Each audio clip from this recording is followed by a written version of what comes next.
My name is Anna. I'm 27 years old. I live in a small town in Canada. When I was young, I dreamed of a simple, happy life. A loving husband, one or two kids, a cozy home, and peace. I thought love was easy, but I was wrong. I met Ryan when I was 23. He was 26. He was tall, had dark hair, and a kind smile. He was funny and charming, the kind of person everyone liked. We met at a cafe through mutual friends. He asked for my number, and I gave it.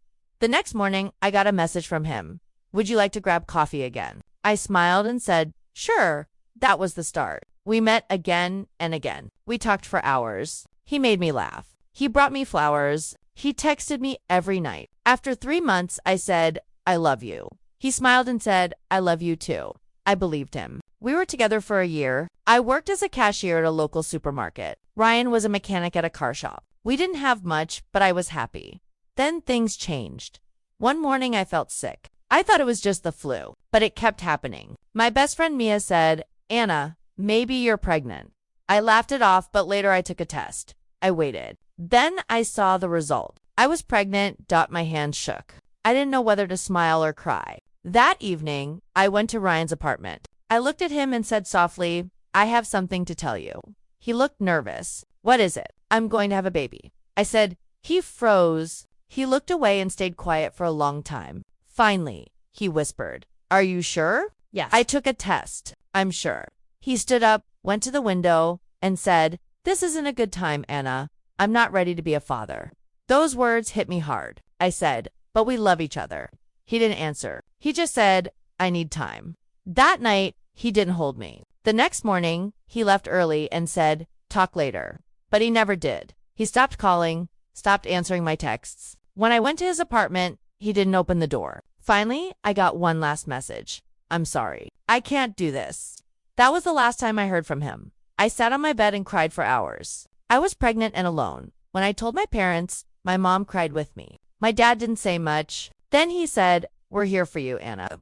I moved back home. I felt lost, but I knew I had to be strong. At my first ultrasound, I saw my baby's tiny heartbeat. I cried. That little sound gave me hope. Months passed. My belly grew. I worked at the store until I was too tired to stand. Then, one night, the pain started. My mom rushed me to the hospital. After hours of pain and tears, I heard the sweetest sound, a baby crying. The nurse smiled and said, It's a girl.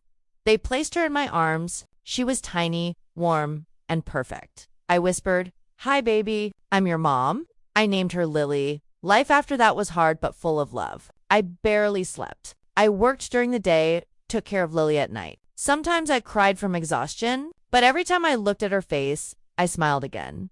Ryan never called. He didn't ask about Lily once. I saw him in town with another girl. He looked at me, then looked away. I just held Lily tighter and kept walking. When Lily was 6 months old, I went back to work. My mom watched her when I couldn't. Money was always short, but every laugh, every new word, every step made it worth it. One night, after putting Lily to bed, I sat in the kitchen, sipping cold tea. I whispered to myself, You're tired, Anna, but you're doing okay. And I was. Years passed. Lily grew. She learned to walk, talk, and laugh louder than anyone. She filled every empty space in my heart. When she was 4, she asked me one night, Mommy, do I have a dad? My chest tightened. I said, Yes, sweetie, you do, but he doesn't live with us. She looked at me and said, That's okay. I have you. I hugged her tightly and whispered, And you'll always have me.